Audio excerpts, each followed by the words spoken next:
Question. How do we call him?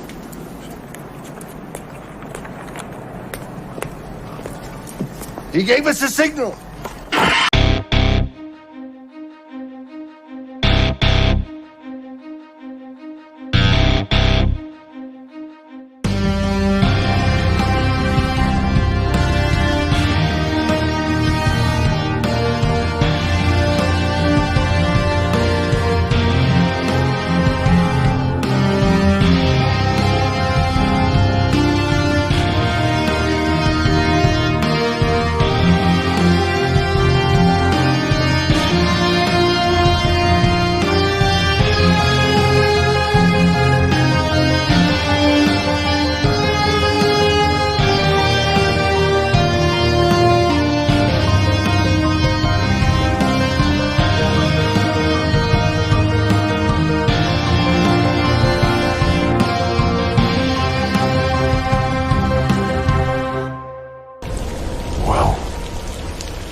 What up, Gotham Guardians and Arkham Adversaries?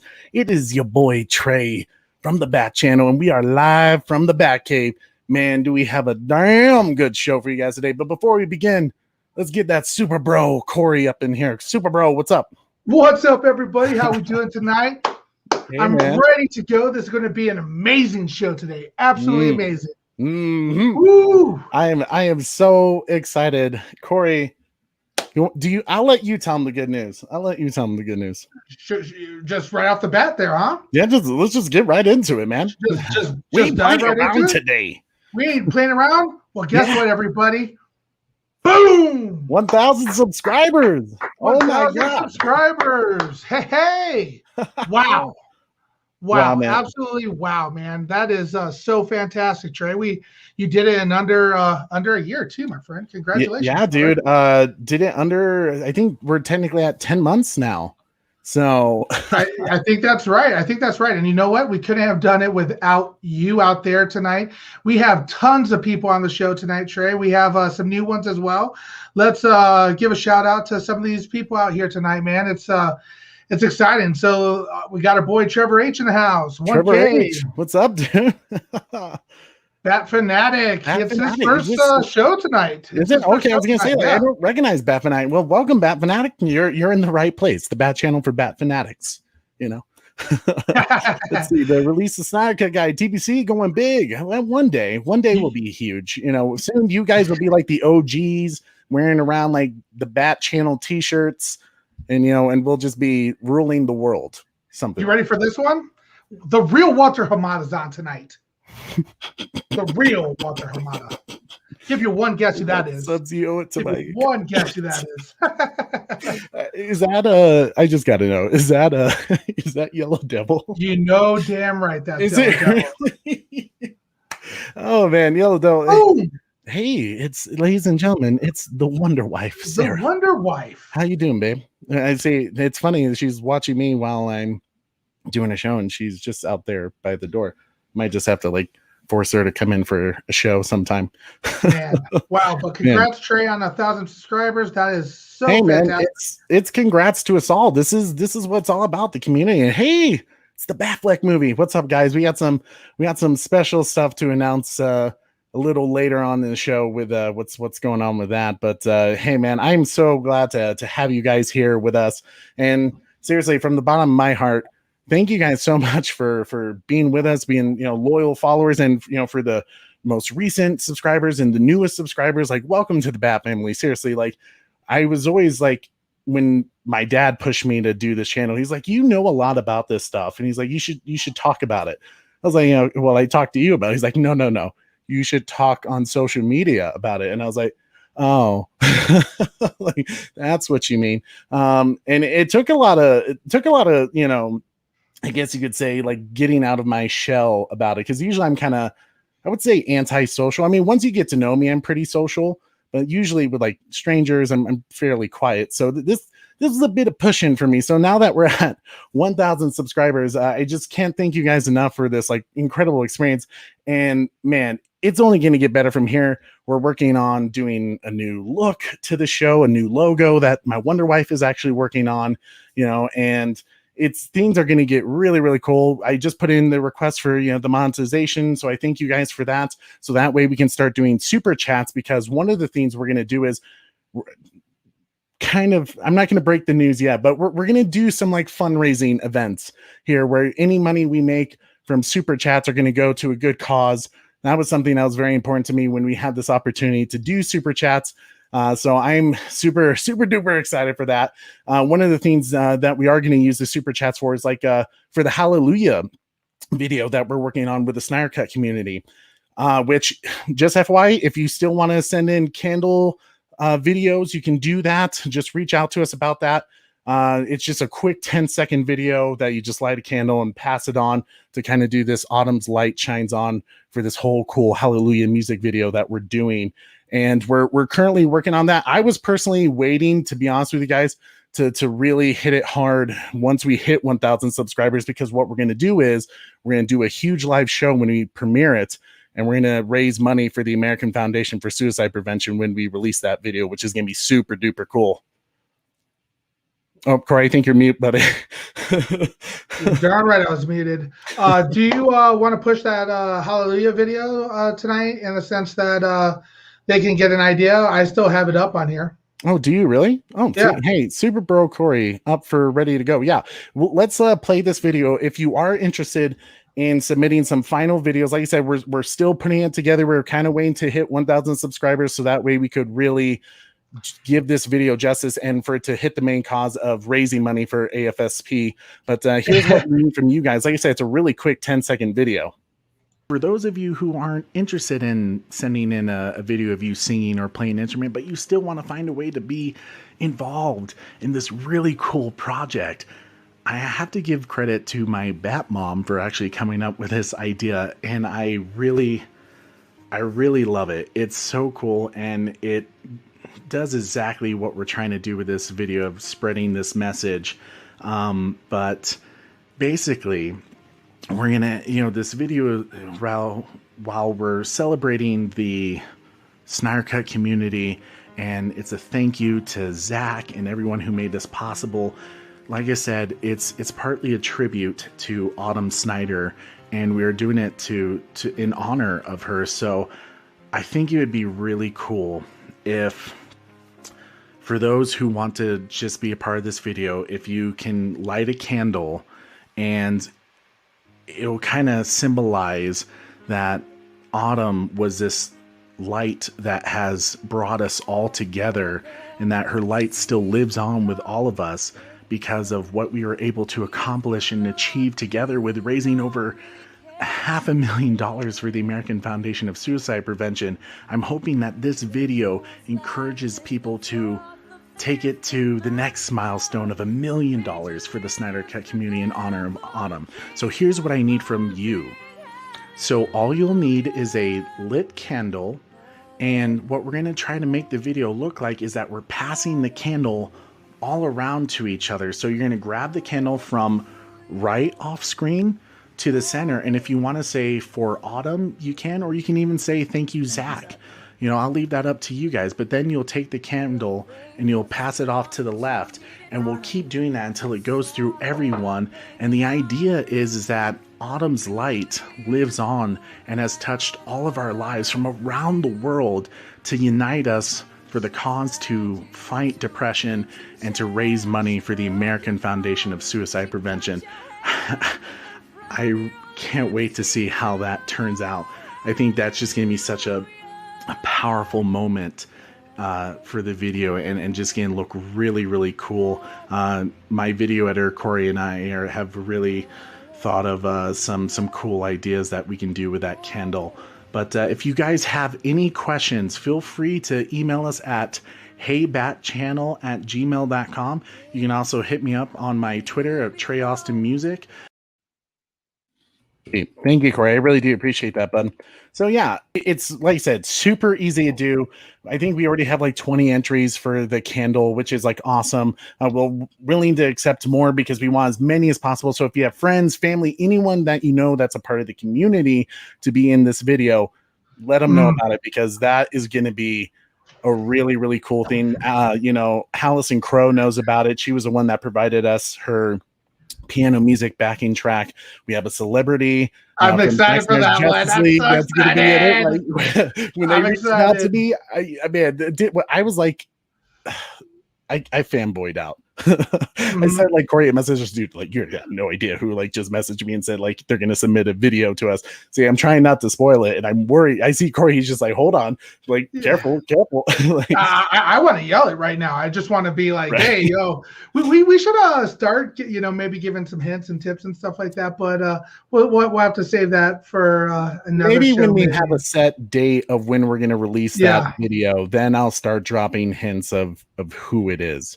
It's gonna be a cool thing. But yeah, as Corey pulled it up, as I promised, when we hit that 1,000 subscriber, we were going to announce our giveaway winner. And I have this app that's called, I think it's literally just called the Raffle app on iTunes, on the Apple Store. So I just put all the names in it, and it goes through it for me and randomly selects a winner. So when are we announcing? Oh, this is the giveaway winner, Corey, for the Release the Snyder Cut book signed by Sean O'Connell. But you're about to announce it now? You're going to announce it now. Oh, right, you're going to announce it now? Going live. Man, we going live. We going live. Let's get you on the big screen and let you announce it to everybody. I got to get a tie or something like that. I'm so glad to announce it tonight, because Release the Snyder Cut guy was actually wondering. See, there you go. Release the Snyder Cut guy announcing, for the Release the Snyder Cut book by Sean O'Connell that will get signed for you guys. Hey, Geek Studios, what's up, brother? Just in time for the 1K giveaway. Okay, so I put it through. Are you ready, Corey? Give me like a fake drum roll. Joy to the world. I'm just kidding. It is Jim Hayes. I don't know if you can see that. Here you go. Jim Hayes, our selected winner. Congratulations, Jim. I will get in touch with you to see how you would like the book signed for you, and we're going to send it. It's probably going to, I'm not going to lie, it's going to take some time, because obviously we're sending it to Sean all the way in New York, and then he's going to send it back to me so I can then send it to you. So it's going to take some time. But hey, it's a free book that you get out of it, which that's exciting stuff. I still haven't finished reading that book yet. I need to. I'm such a slow reader, and not only that, I've just been so busy with you guys. So, hey. And obviously the Wonder Wife. Yeah, I actually just started it. So I just got downloaded, and I'm going the Audible route with it. Yeah, so good stuff. Yeah, congratulations. What was his name again? Jim Hayes. Jim Hayes. All Congrats on that. That's awesome. Yeah, man. It's exciting stuff. So we'll get in touch with you, Jim, to let you know and get all the details you want for how you want your book signed, and we'll send it off to Sean to take care of that for you. So, Corey, are you ready to begin the show?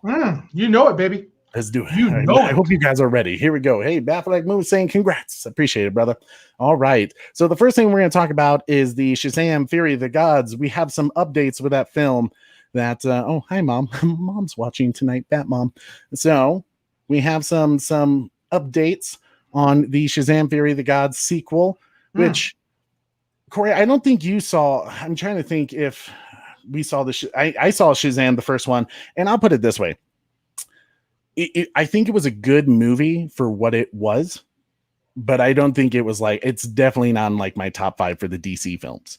It's a comedy. And I mean, it's not that there's anything wrong with it. Why I say it's like a very good film for what it was, it accomplished exactly what it was meant to be, which was kind of more of a family friendly comedic, kind of in a bad way.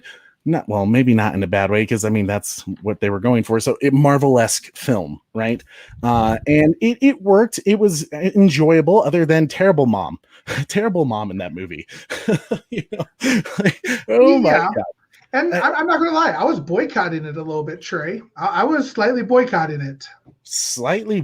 Because of the Henry Cavill not actually being in it? Not actually being in it. That bugged me out. And it was kind of, to me, the start of Warner Brothers moving away from the universe completely, because It's one thing stepping away from, Zack Snyder, which is an unforgivable sin, curse, whatever you want to call it. But when they were even walking away from Henry Cavill, not showing him, that was upsetting to me. Yeah. And out of curiosity, did you see the fan edit that someone did where they actually put Henry Cavill's face on that Superman dude?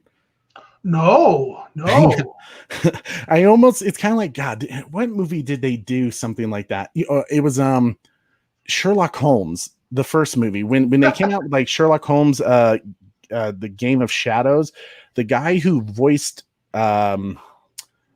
Moriarty, if I pronounce that name right. Sarah would know. She's gonna beat me up right now because she loves those films with Robert Downey Jr. and Jude Law. But the guy who plays the bad guy in the second Sherlock Holmes, he wasn't the same guy that voiced it in the first Sherlock Holmes movie. So when they did like the DVD release again, they redubbed the dude's voice to be the guy from the second. So they kind of did a similar thing with just basically putting a face on it. I don't know. I mean, they did a pretty good job on it too. So, I mean, so let me ask you this, Trey. Yeah. The release the Snyder Cut guy said Shazam was okay. He gave it a 6.5 out of 10.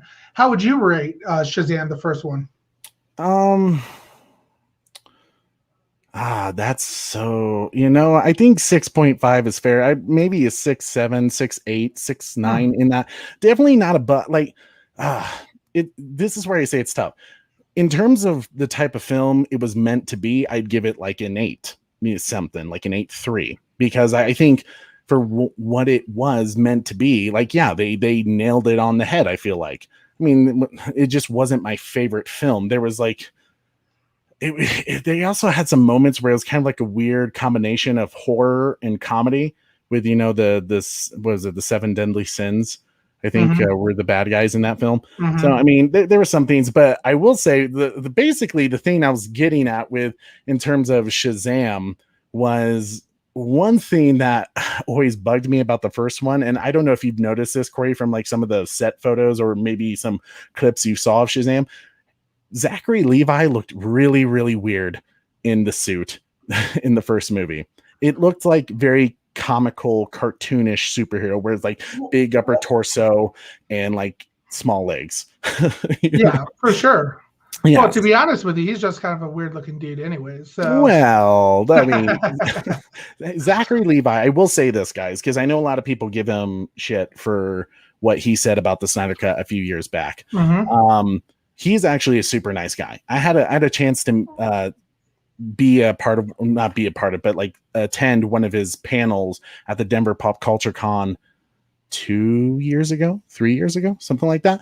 And he was just talking with people, and I just thought he was wonderful. There were some people, celebrities there that were like closing them off behind, curtains, so you couldn't see them, that you would have to pay money. And he was easily the biggest star there for that weekend. And he came out to see everybody. He gave everyone time to talk with them, to really have a conversation with them. It wasn't like shake hands, thanks for coming, take picture, you paid me, bye. It was he spent time with them. So I appreciate that about him. But everything he said about the Snyder Cut, where it's like, hey, it doesn't exist, I can't blame him for that. Like, he's an actor. I mean, he's probably not really aware of like the producers and the studio end of how things work like that. So for him to kind of be, hey, it doesn't exist. I mean, when you think about it, the Snyder Cut was like a weird thing that never happens, right? Never happens. So I can understand why he made those comments. I don't think he deserves the amount of flack that he got from the community about it, but I understand why he got it as well. He shouldn't have spoke on something he didn't know anything about. So anyways, with the new suit, Corey, can you bring that picture back up? With this new suit for Shazam Fury of the Gods. One more, please. Yep, there we go. Okay, so it's not. I actually like this design a little better than the first movie. It matches his body a little bit better. You can tell they did like two-tone colors, where it's like a darker red, on the sides, and then even the emblem is a little bit different. The emblem is a little more realistic, and not only that, a little cooler, in my opinion. It's not so much cartoon light up like the original one was. And I saw there was a new picture today from the set where he actually had his cape on, and it looks like they kind of did something a little different with his cape as well. So I wonder if they're going to explain if maybe he has the power to like change his suit, or maybe if, I don't know. But I do think it looks much better than the first movie. What do you guys think about the suit for the sequel? Are you guys digging it? Are you feeling it? You know, I mean, I don't think it's bad. It's definitely better than the first one. It kind of reminds me of the design, at least I think, that I saw in Jim Lee's Black Adam concept art, I think. But I mean, what do you think, Vic Roy? How do you like? Yeah, I can see what you say there. I think it is looking better than the first one. And you're right. I'm giving him some crap here today, but I know he's a good guy, and the whole the Zack Snyder thing kind of bugged me. And then, like I said, the Man of Steel, not seeing Henry Cavill as Superman was a bummer for me, and it was specifically within that movie. But overall, you know, there were some funny parts. As far as giving it a rating, I'm probably going to give it a 6.3, and that's me being kind. I was thinking 5.8 originally, but I'm going to give it a 6.3 just because. Yes, for me, it was one of those that it was good. I don't know if it's a must see for you know this. Snyder Verse, you know, or in the grand scheme of the DC world, I completely hear what you're saying. And honestly, there was even moments that I was kind of like, was that needed? Like when they did the whole like Batman action figures, Superman action figures, and they kind of did this moment, a scene kind of towards the end in the final battle where this kid is playing with a Batman toy figure, action figure, and a Superman action figure, and they're fighting each other. And all of a sudden he sees Shazam run through the fly by the window, and he's like, drops him. He's like, this is a cool new superhero, far better than Batman and Superman. Then he was like, we didn't need to add that. Why couldn't it be like a kid just like playing with, I don't know, G.I. Joes or something? Like, it didn't need to be like, you know, this guy's clearly better than Batman. Like, but that being said, I think the new suit does look mean. I think I'm going to like the second one a little bit more than the first one personally. So let's see what the people are saying here. Yeah, absolutely. Let me know. So Geek Suit says Shazam suit looks like the Henry Cavill suit. Yeah, it does kind of have a little bit of that same texture and design, I feel like, to it. I mean, I dig the gauntlets to it. That's pretty good. Cody says #make the Batfleck movie. You already know. Trevor H says it's way better than the second. I agree. Oh wait, way better than the second? You mean like it's way better than the second? Like, yeah. Does he? I think he's saying it's way better in the second. Tell us what you mean, Trevor. Where do you think the first suit's better, or the second suit's better? Bat Fanatic said Shazam was good, and I agree. It was good. I that's my trouble right now, and I think that I'm just, you know me, being the Superman guy. Yeah. I was really offended when Henry Cavill wasn't Superman, and that right there, when you know, to be honest with you, that scene was actually spoiled for me even prior to seeing the movie, and that's why I was boycotting it a little bit. So, of course, one of my friends, Preston, he likes to spoil movies for me, and he hit me with that. So I didn't watch it right away because of that. So, man, Preston is like our spoiler friend. He likes to spoil things. Yeah. So Preston, if you're watching this, you're a spoil monster. Don't ask him about Star Wars as well. He got that from me as well. You know, Beth Fanac said he liked it, you know, and he said that the suit is better for the sequel. Let's see. The real Walter Hamada said the classic look was my idea. Warner Brothers makes the right decisions like always. Cameron Parker, what's up, buddy? My man. What up, and bud? Outlaw Reaper today. Ooh, Outlaw Reaper. I'm guessing that's my boy Bobby. Wonder Wife said something interesting. I dig it. No cape though. And you know, I wondered the same thing as well. What, like, I feel like you have to have the cape. Where is it? So actually, a little bit of lesson for you, bro. Most of the time when they film these superhero scenes, it looks like they had him on a harness, so he's flying. I'm guessing it's a flying scene. Okay. They don't add the cape until later because I mean they got to make it look good. It has to be flowing, and just superhero heroic cape flowing in the air, right? So they add it later. That's why Henry Cavill is better. He actually does fly. So Henry Cavill actually does fly. Yes. Trevor H says I like the second suit better. So good. Okay. Gotcha. A lot of people are saying second suit better. better. I hope Henry is in Shazam. I agree, Geek Studios. That would make my day. Interesting. We'll go. You want to go? Yeah. It's interesting you say that, Geek Studios. We'll talk about that in literally like just a moment. What? All right. Cody says watching the Snyder Cut and this at the same time, bro. I am like so honored right now. Like we're not worthy. Chills. We're not worthy. Like watching the Bad Channel while you're watching the Snyder Cut is like, boom. Wow. That's some next level way of watching us. Thank you. Right? That's some dedication. I love the Snyder Cut so much. Bobby says, yes, sir. To answer the question, the second looks awesome. Shazam suit. That's right, my man. That's right. That's right, Bobby. It seems like for the most part, everybody likes the second suit better. And yeah, I would agree with that as well. I think the second suit's looking nice, but that's good to know about the cape. I did not know that. Absolutely. So we'll talk about. There's a question that I really want to like ask you guys, but I'm kind of waiting until we kind of get through some of the other DC film topics.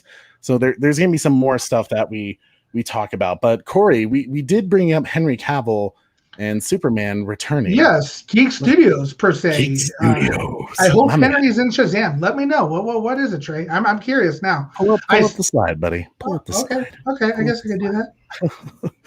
Research. It's all about the research.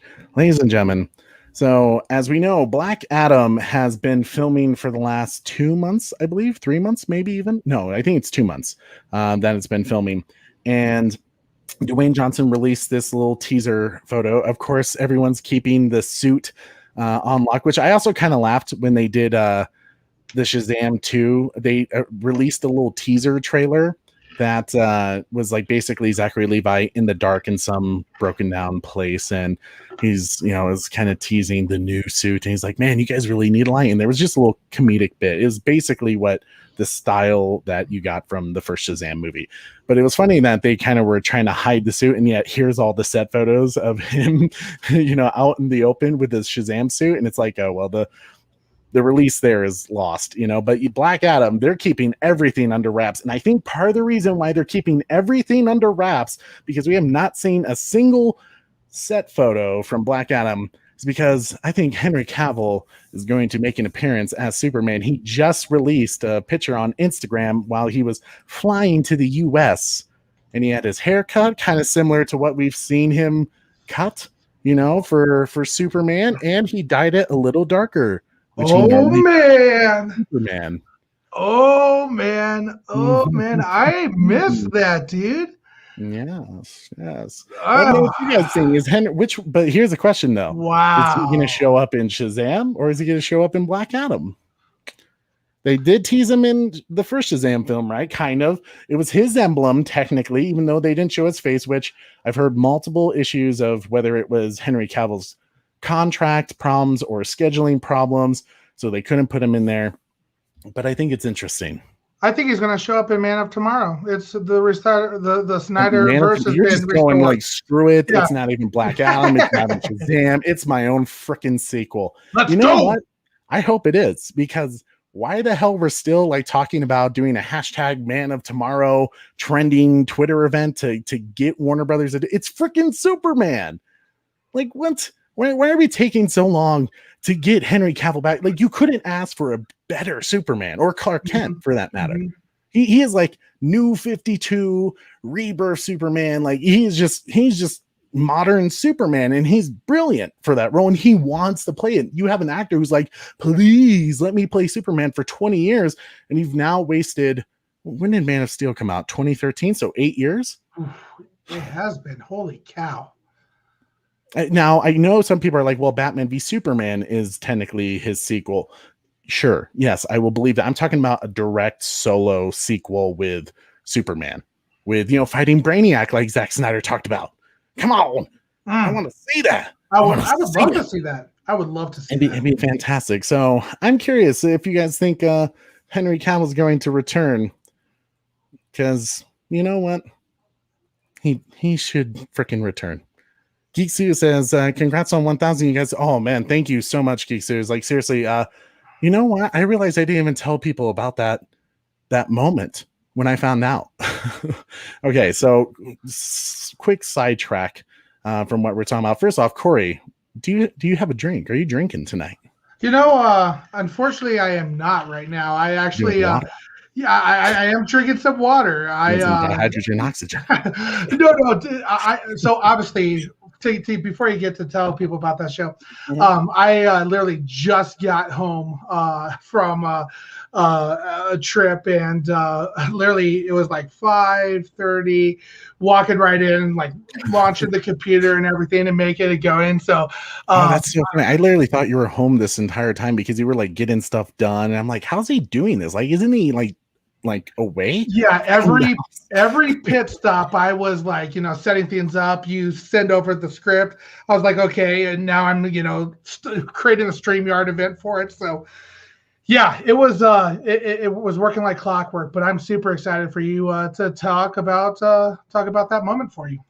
Oh, okay. So this was exciting. So first off, Corey, you're amazing, dude. I appreciate everything you do. Guys, let Corey, Super Bro Corey, know that he is amazing for like putting this together, because I am not tech savvy at all. So I could not do this without him. No joke. Even though I'm younger than him, I am not a tech genius at all.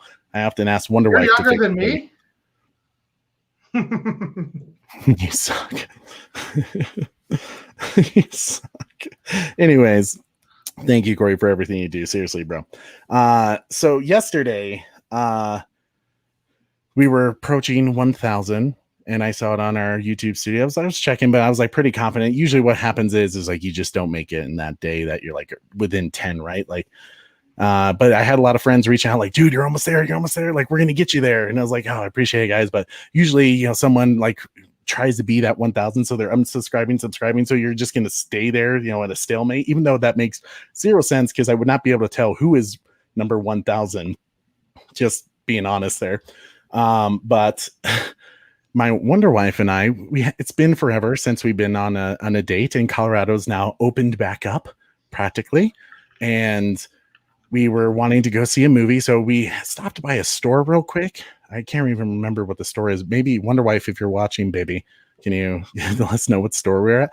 But I'm like refreshing, and I'm listening to music, and I was actually listening to the crew at War Power, and by Tom Hokenborg, and all of a sudden I checked the YouTube thing, and it's like 1,000 subscribers, and I was like, it was literally that moment. I was like, what? I was like jumping. I was in the car waiting for her to come back, because we were about to walk into A Quiet Place 2 for the movie theaters, and I messaged Corey. I was like, dude, I have a surprise for you.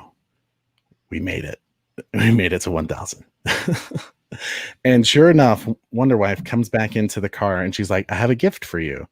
Here's a cocktail Batman themed books. I didn't even know there was such a thing of a Batman cocktail themed book.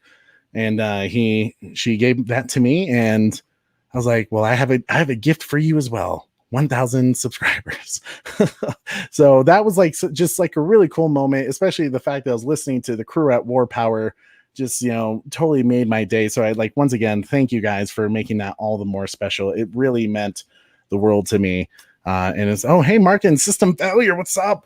Glad to have you guys here. But yeah, it was a really, really cool moment that I really appreciated. Man, exciting.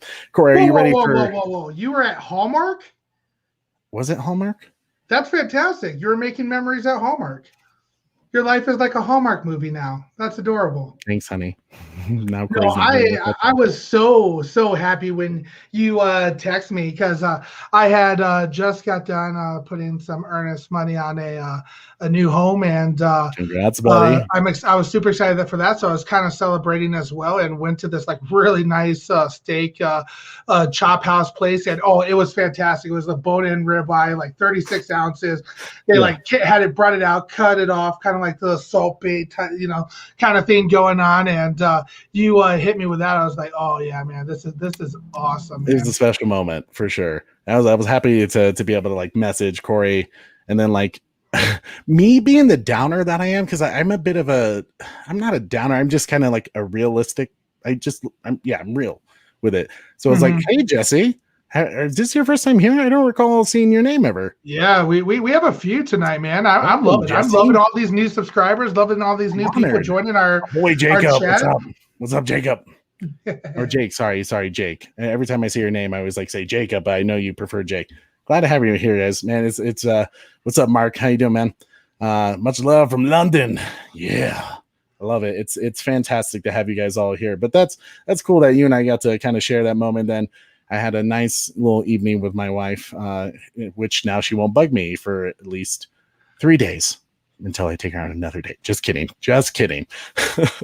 Thank you, Release the Snyder guy. But Corey, you ready for the next big update? Oh yeah.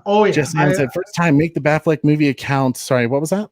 Make the Batfleck movie account got me on. Hey, well, thank you so much. Especially make the Batfleck movie account. We got some exciting things to talk about with them. So stick around. It's gonna be really, really cool. Lucas Ironside. That's a badass name. First time viewer. What's up? What's up, Lucas? Welcome to the Bat Channel. Wait, can you do a Michael Ironside, voice? Oh, Michael Ironside? No. I would love to do a Michael Ironside. Michael Ironside and like Sam LA. I would love to learn how to do their voices, but no, not yet. But right. Hey, Jesse. Yeah. But so let's go ahead and get to the next. Oh, shared your stream on Twitter. Thank you, Geek Studios. I really appreciate that, dude. That's really kind of you. Boom. Flash, a little quick Flash update. So you guys know how I feel about the Flash. It's a scary thing. So hey, Batfleck time cut air, by the way. So we have interacted before. That's awesome. Cut air from on the social media Twitter account. That's awesome. What's up, Jesse? And Cody, I'm here at the link on Twitter. Thanks for sharing it. Well, hey, man, see, Batfleck movie, you guys have been wonderful. Like, I'm going to get more into you guys I'm excited for that announcement. So the Flash apparently is only like 25% done filming, which is pretty good because I think they started fairly recently, like maybe a month ago. But Andy Muschietti released a very interesting pic on Instagram. Corey, can you go to the next slide? This right here, ladies and gentlemen, with Michael Keaton's Batman logo from the 1991 film Batman Returns, where it was kind of more armored plated than a muscleized rubber suit with a little blood spurt, or it's jelly donut filling. I don't know. Jelly donut. Jelly donut filling. Jelly donut. It looks kind of like fake blood, but he released that picture, and hey, the fact that it's cool that Michael Keaton is going to be back in this film. I honestly got more excited for the Flash film when I heard Ben Affleck's Batman is going to be in that film, which you've heard us talk about this before. This story is constantly changing. Originally, they were doing with the Flash film that they were going to use Ben Affleck's Batman to kill him off. We're now hearing from Geekosity with Mikey Sutton that the plan has changed from AT&T, that they have told, and honestly, Warner Brothers has kind of said the same thing, according to his sources, that they have said they're not going to kill off Ben Affleck's Batman. They're going to keep him alive because Warner Brothers says because they couldn't write it in a way that was fulfilling to the character. Interesting enough, Warner Brothers sucks. Suck it, Warner Brothers. Suck it, Warner Brothers. And AT&T is saying because we have other plans for Batfleck. Interesting. But the reason why I brought up this picture is I think it's cool that they're bringing up Michael Keaton's Batman with his 1991 suit. You can tell it's kind of rustic and, kind of has, I guess, rusted over time. And it just kind of looks kind of dirty, to be honest. So he probably hasn't been in action, which makes sense because he's older, which I think he's I don't think you're going to see too much action from Michael Keaton's Batman. I think he's going to be kind of more developing that Batman Beyond series, which is, I got to be honest with you, Corey, I'm not sure they're doing Batman and Beyond. That's a little bit of a bummer, but I have to tell you, I am super excited for Michael Keaton to return as Batman. Obviously we have multiple different universes going on, and Trey, that obviously Ben Affleck is Batman to me. He is Batman, but growing up as a kid, Michael Keaton, he's bringing back a lot of memories for me. I'm excited, so I am excited to see him, and I'm glad to hear that obviously Batfleck is not going to be killed. That is. Fantastic news, because we need to # make that Batfleck movie. Yes, sir. Yeah, I mean, Michael Keaton is like nostalgic Batman, right? Like even when I was a kid, you had Val Kilmer, you had George Clooney, but it was kind of known, at least in my household, like Michael Keaton was a far better Batman, right? But hey, maybe that's not so when we see the Joel Schumacher cut of Batman Forever, which I hope we do, because it sounds like that was even a better film than what was released back in 1995. I want to say, but the fact that Keaton's back in it, I have no problem with that. Corey, Batfleck is my guy. I love the Dark Knight. And he's mine too. He's mine too. And I remember in the beginning when, obviously Ben Affleck was going to be Batman, and we had that conversation, and you weren't necessarily too thrilled right away. I knew I was excited for him. I was like, oh, Trey, I think he's going to be that perfect combination of Bruce Wayne and a Batman himself. So, I think my issue was like the only thing I had to like really remember Ben Affleck by was Jersey Girl and Mallrats. So to me, like you look at that and like, that's not Batman. Like no way. But like you said, when I saw that first black and white picture of him next to the Batmobile, I was like, holy shit, that's Batman. Like, Ben Affleck was the bomb in Batman. Ben Affleck was bomb as Batman, yo. But yeah, so now? I don't. What's up now? I'm not sure they're doing a Batman Beyond series, at least in the way that we know. So that's what I was going to ask, because you said, obviously, Juan Jose Guzman said, looking forward to a Batman Beyond live action series with Keaton. So you're saying that that's just rumored right now? Well, here's what I'll say. Kevin Smith once did an interview, and he said a Batman Beyond live action series would immediately make movie would make $1 billion right away. Absolutely. And I agree with that, because I always thought that if Warner Brothers was smart, they would have done that with Batfleck, him going, because he's already an older Batman. And, by the time he gets to the end of his journey, it kind of makes sense for him to hand over the torch to a younger Batman.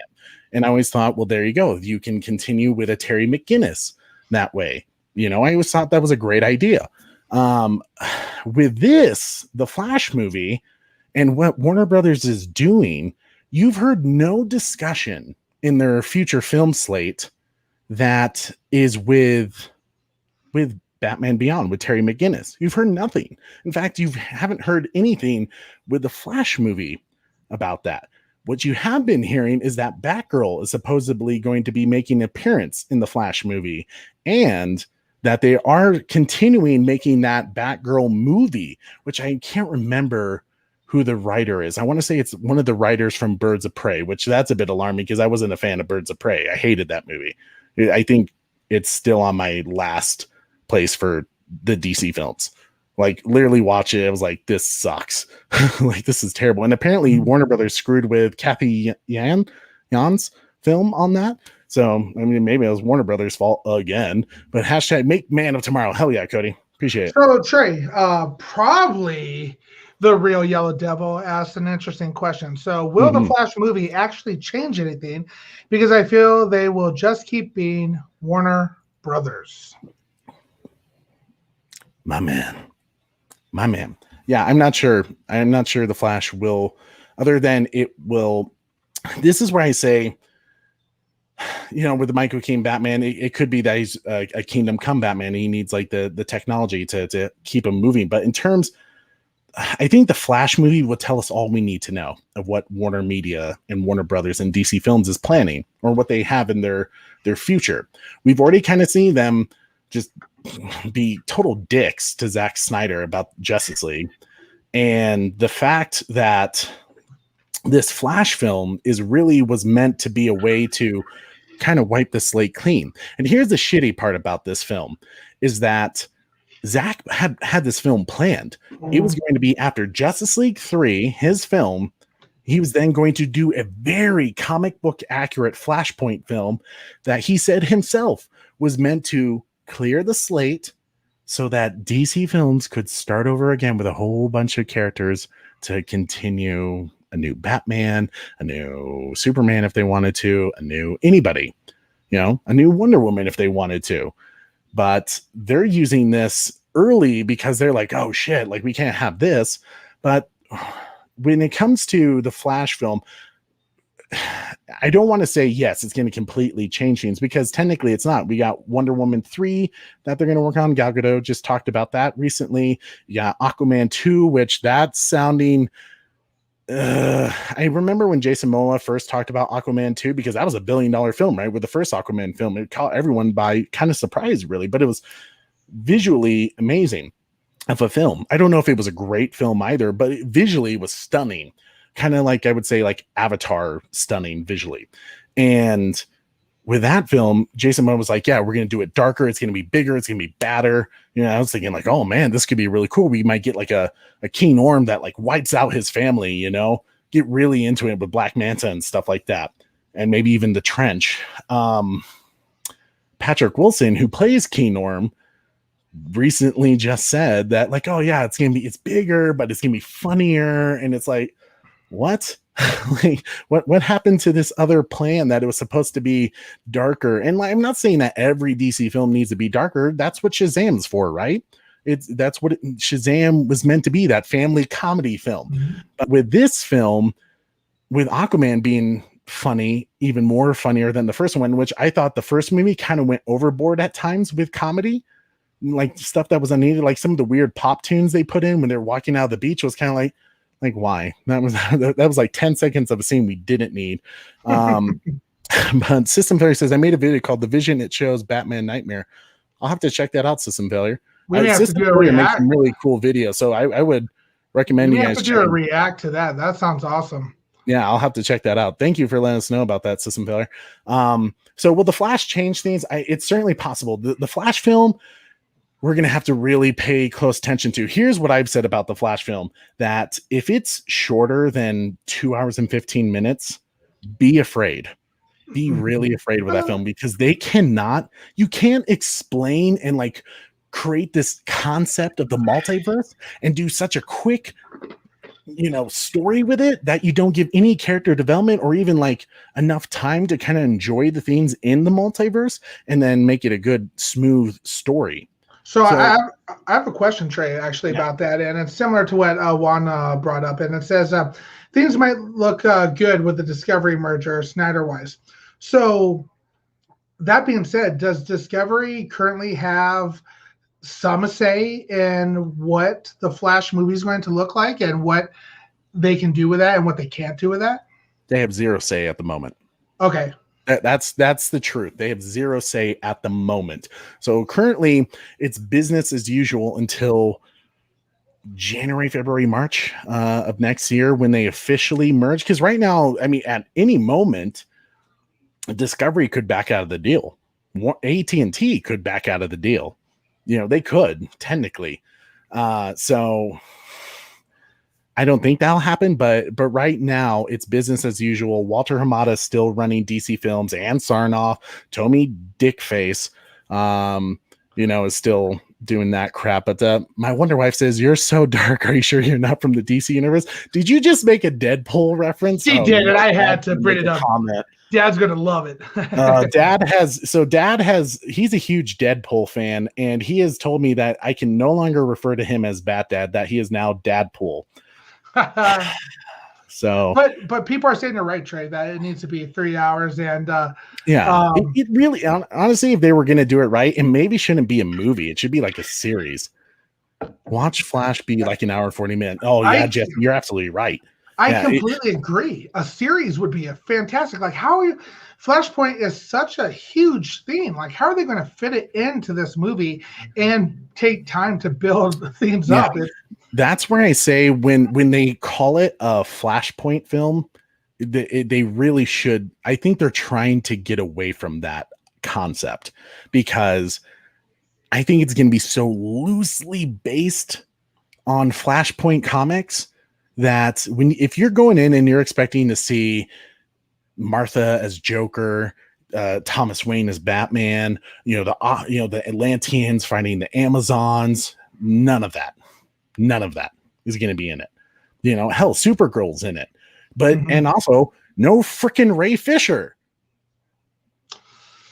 That right there is a bummer. Yeah, it is. So Ravi says, why is no one talking about Suicide Squad movie? This movie not making hype like Birds of Prey. Yeah, I mean, you have a good point there too, Ravi. Like the Suicide Squad film, and it's been kind of interesting that David Ayer has been kind of quiet lately. He's not as vocal as Zack was about releasing the Ayer cut, but he is kind of. He'll post like an Instagram photo. He'll comment on someone's thing about the Ayer cut of like, nope, this character's still alive. Nope, this is what happened. Nope, this is how it connected to Zack Snyder's Justice League. He's kind of been silent lately. And I think that's because he's trying to be respectful to James Gunn's Suicide Squad movie, which I think is a good move to do. You don't want to hurt. I mean, there's actors he worked on with his Suicide Squad film, so he doesn't want to disrespect them. So it's good to kind of let that thing have its moment.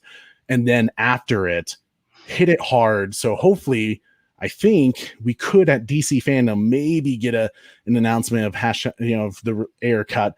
I don't think it will happen because right now Warner Brothers is so against anything Snyder Verse related, and that's clearly what the Ayer cut was. It was very connected to Zack Snyder's Justice League. I have to say, Trey, System Failure 3 said the Flash should go back and tell Zack to tell Warner Brothers to suck it and go somewhere else with it. That's the only acceptable 5-minute, under hour movie where it's just building characters up. Yeah. We see all the shitty things that they did to Ray Fisher, and then they run.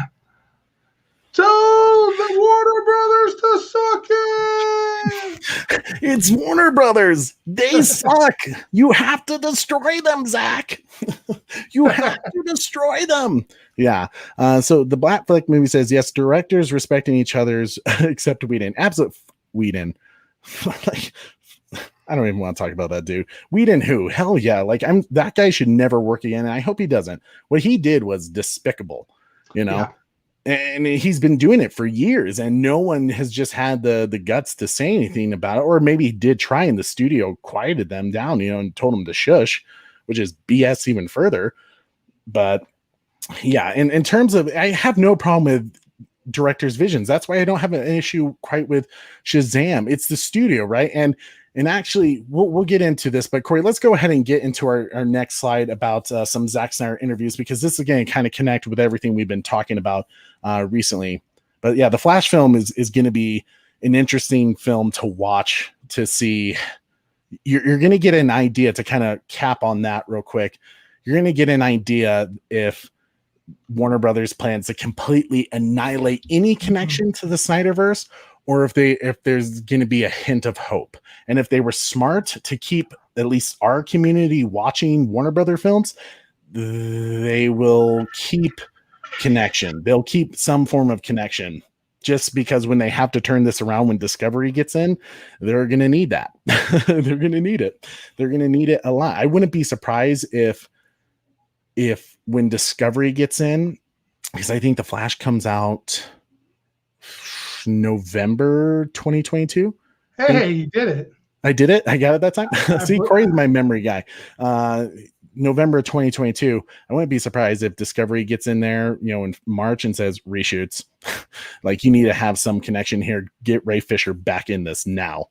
Because this is an issue we don't want. We don't want people boycotting this film, because if the Flash film fails, DC Films is in pain. I wouldn't be surprised at that moment Discovery looks at selling the DC film company off and making it their own thing. But anyways, with Zack Snyder, he's been doing some interviews lately. But one thing I thought was great that I just wanted to touch on, because as we did is our Snyderverse Dead, is, you know, it really, some of the keys is how well Zack Snyder does away from DC films like Army of the Dead, with 72 million households watching it within, you know, the first like couple weeks, right? Like, oh my God, like Army of the Dead was amazing. If you guys haven't seen our spoiler review where we really dive in deep of that film, that film was incredible. Like, and here's the thing that I kind of laughed about with people talking about Army of the Dead. There's some people that are like, oh man, there's so many plot holes. They didn't explain this at all. And it's like, no.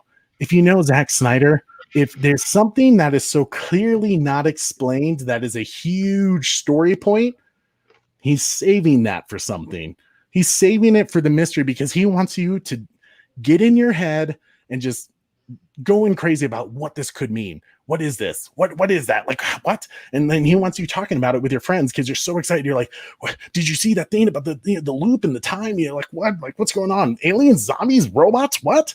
Like, spoiler alert. That review was so much fun. That was it was, and we came up with some crazy theories, potentially, some different stuff out there. And I remember you, Trey, saying that you're on Facebook just the other day when somebody was doing a review, and you happened to chime in and had some people be like, "Holy crap, it's the Bat Channel!" So that was really fun to see as well. That was a cool. Like, you think you're a small channel, and that was just a very like humbling experience. I was glad to chat with those guys. They're really cool guys. Absolutely. Hope to do a show maybe with them sometime, because that'd be really, really fun. But yeah, Army of the Dead has been very successful. It's easily going to be one of their top 10 films. I wouldn't be surprised if it gets right up there with Extraction, which I think had 99 million views in 4 weeks. So it still has, I think, 2 weeks left. I think it definitely can. I think it can do it, especially with all the rave reviews it's been getting. You know, like I said, there's some people who, I think with most Zack Snyder films, you either love it or you hate it. And unfortunately, that's just the way he does his stories. You're either like really into what he's doing, and maybe you're just completely oblivious and you don't like looking deep into films, you know, which is fine. If you want your meat and potatoes film that just is satisfying every time you eat it, and you don't have to think about it, then Marvel Studios is right over there for you. You know, but like, that's nothing against Marvel Studios. They actually make really good films for what they do. They're just, I like films that you have to think about, you know. Kung Fu Scuba Bape. Kung Fu Scuba Bape. I like that hat, Trey. Oh, thank you. I'm glad you brought that up. This is my armored Justice League, well, armored Batman v Superman hat that I only wear when I want to celebrate. So today I'm celebrating with you guys because of 1,000. I should have brought out the Man of Steel hat tonight. I'm a little depressed about you, but hey, I got a surprise for you a little later, Corey. I don't have it with me, but I got a surprise for you when it gets here. So Juan says, I really recommend all to watch Flamento's take on Army of the Dead. I agree with him. Too much creative power in one person does no good to a movie. So Juan, did you not like Army of the Dead? We're gonna have to check that out. See what I'll have to check that out, because personally, Army of the Dead was like an incredible film. Was it Zack's greatest film? I don't know if I'd say that, but like it was damn good, because there's so much to that. You could watch it 10 times and still miss scenes. I just found out there was a Dawn of the Dead reference a couple days ago. There was on a phone. There was I guess in the like first 20 minutes of the film, someone had on their phone about a zombie outbreak in Milwaukee, which is where Dawn of the Dead takes place. And I didn't even catch that. So see, like Zack is just brilliant. And like every little shot has something for you to pick out, which I love that. I love that style. Kung Fu, oh, sorry, I missed that, Corey. Kung Fu Scuba says, I think I'd watch Zack Snyder's Justice League over 100 times and I still love it.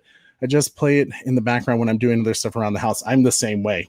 I love that film so much. But yeah, so with Zack Snyder's Army of the Dead, the fact that it's been hugely successful, and let's see, Juan says, for me, Justice League is his best film. Army of the Dead, not so much. That's fine. Like I said, some people were going to be into it, some people weren't. Let me ask this to Juan as well. Juan, do you do you like horror films, or do you like zombie films, or That's a is great that question. a genre that you're not really into in the first place? Because I And think maybe- that's an interesting point too, where obviously, you know, we love what Zack Snyder's doing in the superhero realm of things. But And Juan, here's something. Sorry to interrupt you real quick, Corey. We did this with another person who watched our Army of the Dead spoilers, and I asked him to give us 3 points of why the film didn't work for him or why he didn't like it. So give us those top 3 points of why you didn't like it. Maybe we'll talk about it real quick, or you can watch our spoiler review and see if that helps you enjoy it a little more. Maybe, I don't know. But yeah, so the fact that Army of the Dead has been successful, Netflix has been posting about how successful it is. They're still releasing new posters about it. So the amount of pride and support they have for Zack with Army of the Dead and releasing numbers, the big part is them talking. They retweeted this 72 million households. They retweeted this. They're proud of Zack. Okay, they're showing him all the love right now. Warner Brothers, Corey, go ahead and go to the next slide. I can't believe this. This it like puts a knot in my stomach. During Tyrone Magnus' interview with Zack Snyder, I think just yesterday, Zack has said that since the release of the Snyder Cut, March 18th, Warner Brothers has been radio frickin' silent. They haven't said a word to him. Wow. They say, hey, good job. Hey, congratulations. Hey, thank you. Or hey, just even, you know what, Zack, your film sucked. I think Zack would even appreciate that. A call that just said, hey, we're not happy that you released it. Click. What? Cool question for you. I thought I heard somebody say that Warner Brothers said that they were upset that they gave Netflix the right for Army of the Dead. Does that count? Was that a real thing, or was that's that true? I don't know. I haven't heard from any credible source that Warner Brothers came out and said we're unhappy that they had Army of the Dead. They don't want to work with Zack. So as far as they're concerned, they're like, get out, dude. The thing that sucks about that, because he talked about that in his interview as well with Tyrone. He talked about how they still have his story from the third film for 300. You know, and he can't get it back because they own the property of it. That sucks. But Juan says, I enjoy zombie films, but is not my favorite genre. I'm a big Superman fan. Cool. Yeah. I mean, hey, Superman zombies, right? I'm just kidding. So Juan says, I think that Snyder is one of the greatest directors right now, but everybody needs an external check on their work. So do you have 3 points, Swan? Or you just, in general, you just didn't like the film? But Kung Fu Scuba says, when I watched Army the first time, I was a little put off by the blurry background, but it grew on me after 2 to 3 views. I realized that I focused way more on the character than the background. I actually really loved that because you know what it did for me? It was spooky, especially with Athena zombie when she was like snarling her way through. Yeah. And it was like blurry, and then she comes into the shot and focus, and then she comes right back out. It's unsettling to me. It was a very cool artistic way of just making you a little tense, because we tend to be, you know, as humans in general, if we hear sounds, you know, the snarling, the you know, all that weird stuff, and you don't see it, you're gonna get tense. You know, when I was camping Memorial Weekend with my wife, I was laying there in the tent at night, and you would just hear the wind. You know, you couldn't see what's going on inside, and I was getting tense because I was like, was that a snarl? Was that sniffing? You know, was that a bear outside our tent? I couldn't like get comfortable.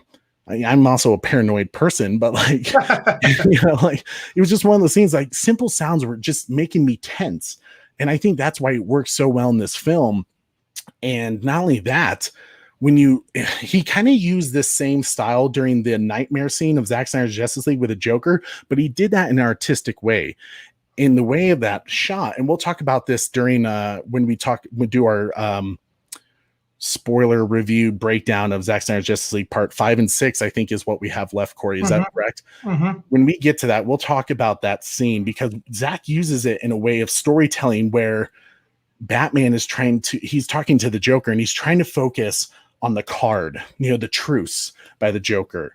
and he's trying not to listen to any of Joker's taunts, so he's ignoring him. And it's not until the Joker says, you sent a boy to do a man's job, referring to, I think technically in Zack's world, Dick Grayson killing Robin. So that's when Batman starts to focus on Joker, and it clears up on him, because he's focused on Joker because he's ready to kill this dude. It's such a brilliant artistic style that I know some people are going to be like, oh, this is giving me a headache to look at. But if you look at in a storytelling way, it's brilliant, in my opinion. But I know my opinion's not everyone's. I loved it. I thought you hit the nail on the head there with how it brought the mysterious to it. But I also like when he used it in 300. I think there's, a lot of, confusion and chaos that the slow motion and the distorted views kind of brought into the picture. And obviously war is chaos, stuff's being shot around you. It's hot out there in Vegas. So, mirage at some points, I thought it was a cool take. It was. I agree. I think it was done very well, but like I said, I know it's not everyone's cup of tea, but here's what I was getting to with Army of the Dead is that you're seeing Netflix constantly support Zack, and they're taking pride in how well this film is doing. They're talking about it. They're still promoting the hell out of it. When Zack Snyder's Justice League came out, here's how they promoted it. And Sarnoff came out with an article that said, cool, thanks everyone. Now shut the hell up and let us do our job with the future DC films. It was like, you're not going to wait to see the numbers? Like, what if the numbers said that it was like the greatest film in the world and that broke all the records, which some people have been starting to figure it out because they still haven't released the damn numbers for Zack Snyder's Justice League, which is why I think AT&T is selling, Warner Media, and not selling, they're merging Warner Media with Discovery because they don't want to handle it anymore. But you're starting to hear other people talk about the success of it. It was number one again, I think, in UK's movie sales on the Apple Store. It's doing all these ratings. I think it was like 33% the most watched film on HBO Go throughout 2021. You're starting to get people who are figuring out the numbers, because here's the truth of this. The fact that Warner Brothers did not come out and said, oh, look at Zack Snyder's Justice League, complete failure, told you. The fact that they haven't come out with that article, that tweet, tells you it was freaking it was a masterpiece. It was a huge hit. It has been number one. All the Warner Brother accounts in other countries like the UK, Ireland, they're talking about it. Everyone's like, it's so crazy successful in China right now.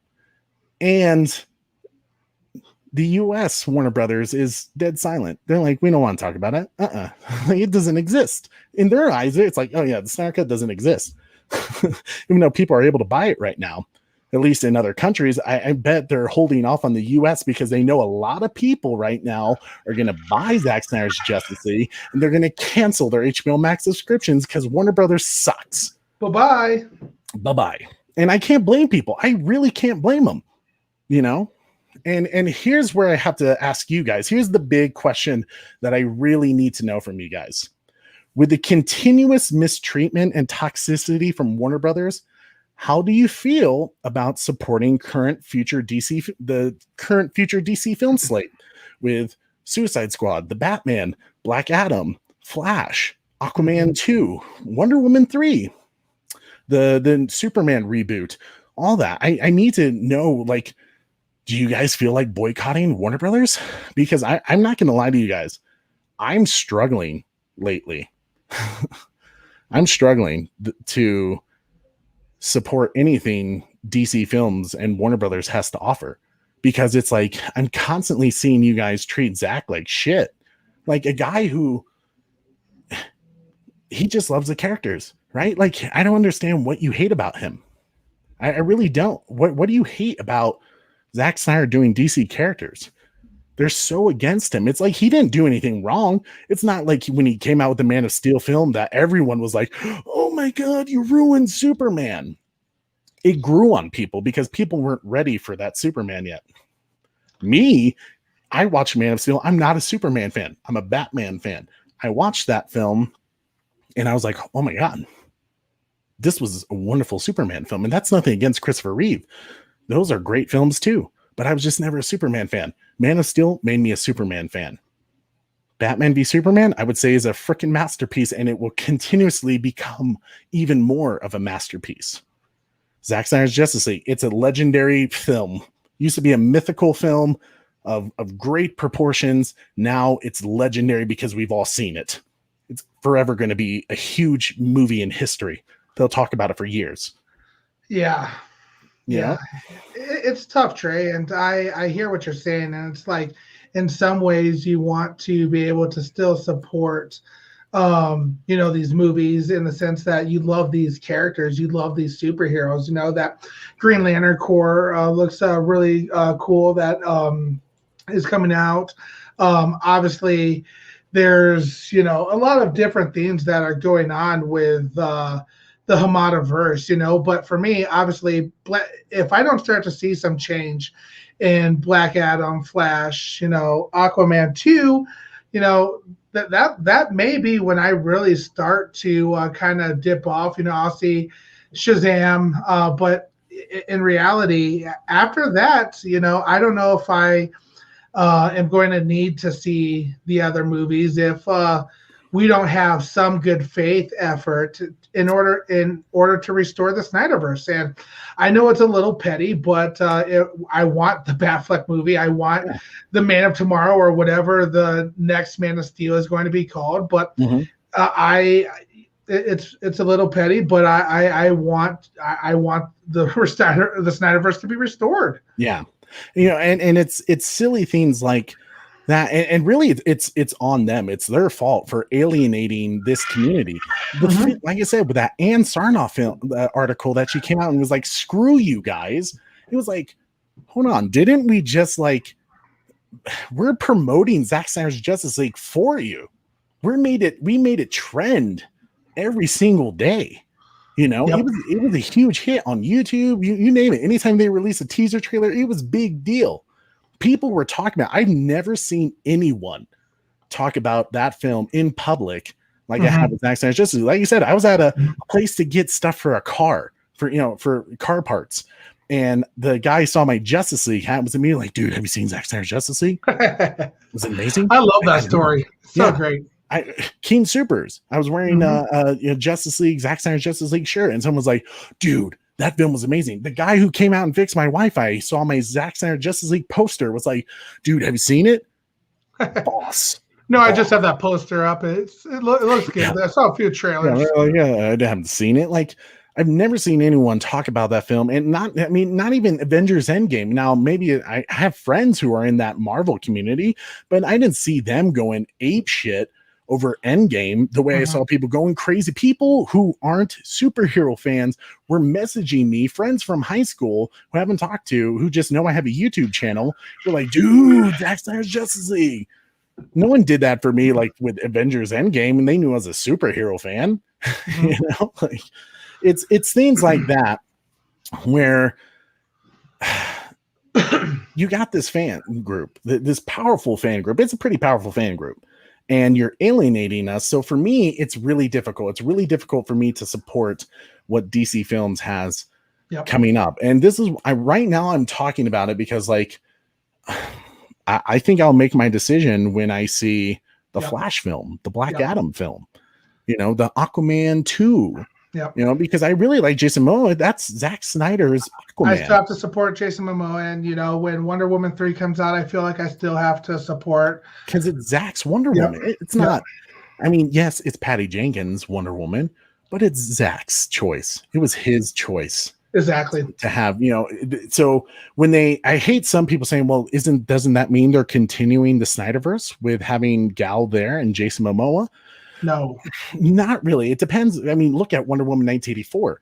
That was basically took, BVS and threw it out the door. Like, it does not make sense of where she ends in Wonder Woman 1984 to where she is in BVS. They were completely trying to, honestly, I don't think they were going to make Wonder Woman 1984 with the initial plan. I think Wonder Woman 2 was supposed to take place after BVS. So I agree. We're getting lots of great comments, Trey. But first, to kick it off, Breezy B says Warner Brothers not saying anything because they made themselves look bad. Look how they treated Zack, and he still came out on top. Mhm. I can't agree more. Jesse Allen said, at this point, I only want to see Batman in theaters.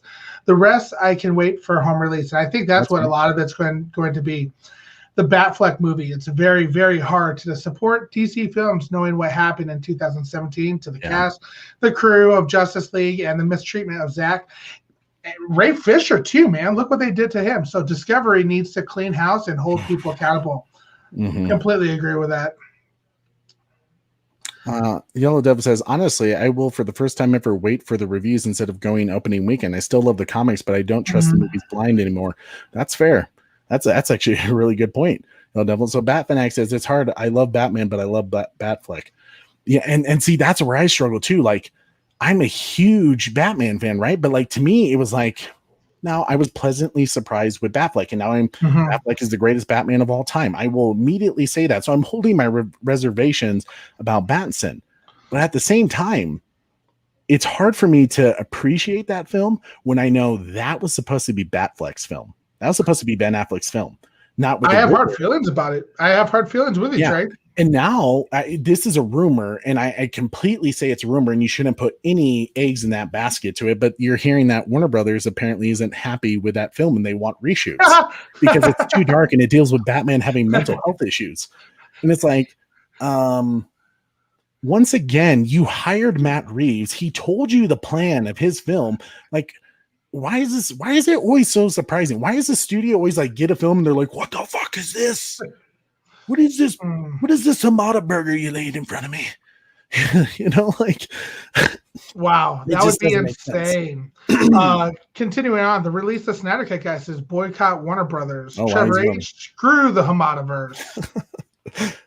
No more corny Superman, no more red underwear looking like a Magic Mike dancer. It's a real Superman time right now. Well, here's actually, you bring up a very good point, Breezy Beast. I haven't seen the Superman and Lois show, so maybe you guys can tell me more. All I've seen is clips, and it's usually from the Snyder Cut community when they're like, what the hell? Like you said, you hated a dark Superman, and yet Superman and Lois is dealing with a dark, kind of complex Superman. Almost like they're taking scenes and story plots from Man of Steel and BVS. So to me, it's like, and I think Jeff Johns is helping out with that film, with that series. So, and here's, I've wondered something lately. Actually, I'll talk about this in just a second because I think we're getting into the next topic of this. Yeah, we're starting. Yeah, sorry. Kung Fu Scuba says, I just gonna keep streaming Zack movies and only watch the newer movies once till Warner Brothers # restore Snyder Verse. That's fair. Batfleck movie says, Trey, same thing happened when I wore my Zack Snyder Justice League shirt to Olive Garden and waited, loved it. That's awesome. Did he give you like extra breadsticks when he did that? Like more Parmesan cheese for you, sir. Unlimited breadsticks, so they better give him some extra pasta, maybe a free dessert or something along those lines. Mozzarella lasagna and a symbol of a Batfleck. You know, June 27 # made the Batfleck movie. We're gonna be talking about that in just a moment. Why didn't they hire another Kathy Ann first time feature film director for what film? Superman Lois is Zack Snyder's Superman.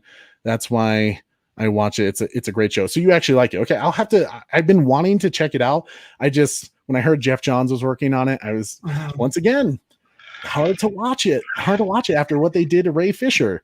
You know, how do you watch any of those people's movies? How do you watch another Joss Whedon movie after this, or a show, or if he ever works again? True. Although knowing Hollywood, he'll work in Hollywood, he'll be back. You know, how long was Harvey Weinstein there for? You know, I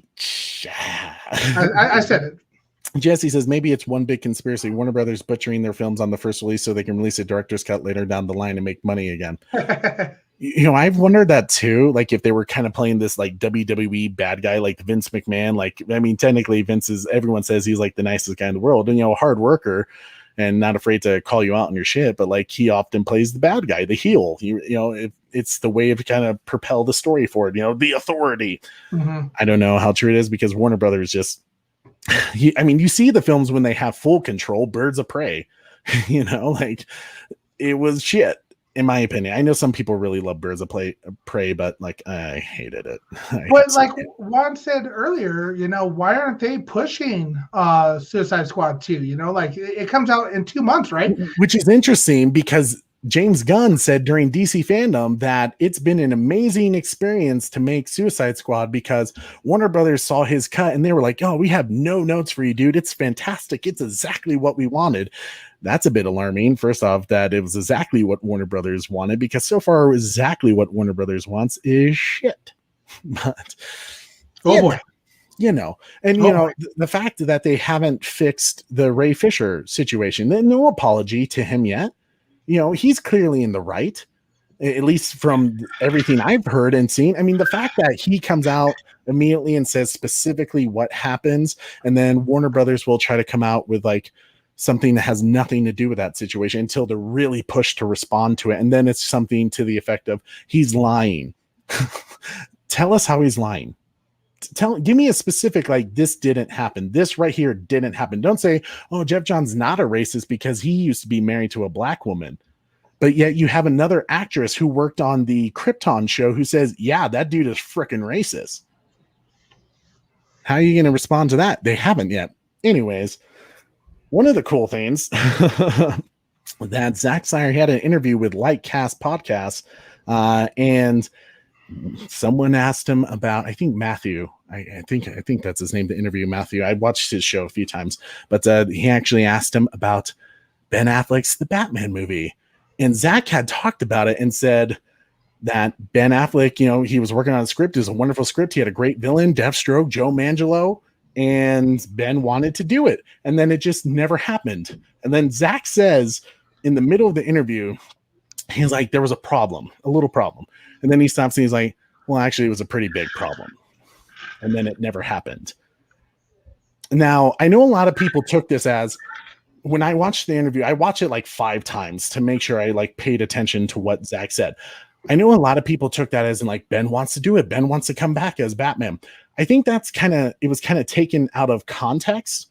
I think what Zach was saying is, so often we have heard that Ben just lost the love for the character. Ben just didn't want to do the film anymore. So I think he was more responding to that. Ben wanted to be Batman. I think it proves, Corey, can you go to the next slide? I had talked about this in one of my, like when I was just starting out on YouTube practically, I think it was like 3 months into it.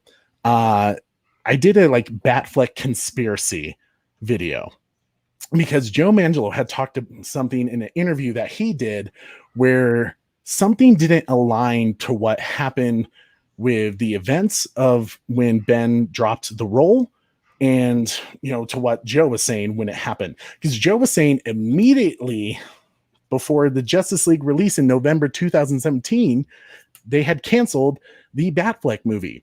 But Ben Affleck was still on to it, I think, for like almost another year before he dropped out.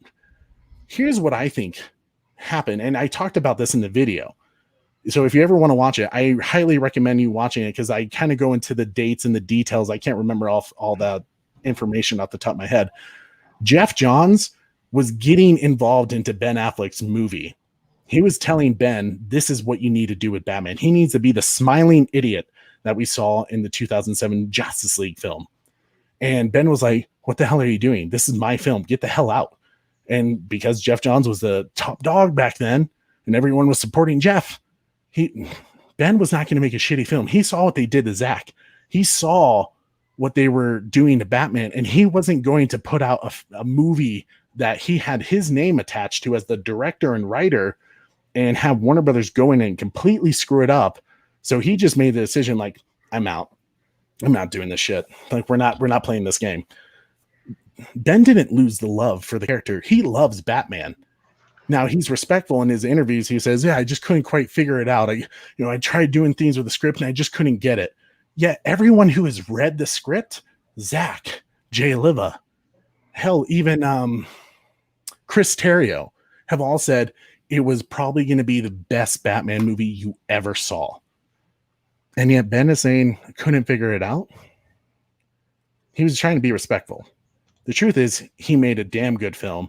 He wanted to play Batman, and he just was not gonna. He wasn't gonna play the game with Warner Brothers. He was like, nope, I'm out. Figure it out.